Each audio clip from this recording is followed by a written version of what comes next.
Down by 3 points at three-quarter time, the Demons booted 6 goals to 1 in the last term to win by 37 points.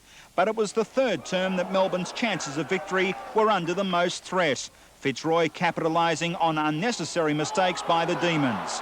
But Melbourne steadied, kicking 3 quick majors in the final term and sealed their second win in the last 8 outings. Andrew Bansley, National 9 News.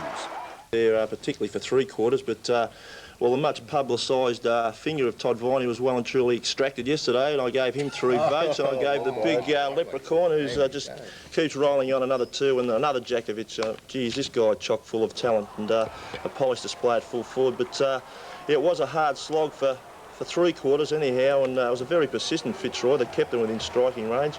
But as they tied, I felt in the last term, Melbourne's skill level was able to rise a little, and they were able to put together some very systematic passages of play, and that was I mean, if you looked at the scoreboard, it was emphasised there as they piled on about 6 in their most productive quarter of the game. Coaches at times try and make these outstanding moves and move backmen to the forward line. Now, what did they do with Paul Roos yesterday? Because I'm the firm believer he's a great player at centre-half back. Well, he played the entire game at centre-half back and played very well. Was probably Fitzroy's best player, but they probably did the opposite. They took Lynch from full-back, who's probably, I'd say, nearly the best full-back at the moment. He started up in the forward line with limited success, and actually, unfortunately, had his number taken at some stage. So, I mean, unfortunately for Fitzroy, they've got to try something, and I mean, they haven't. Only those players look capable of kicking goals for them.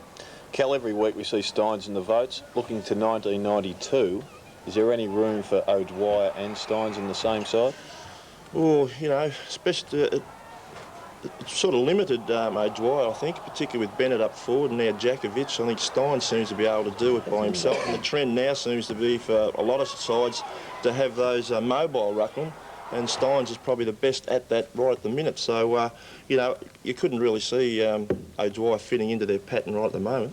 Have they destroyed Bennett?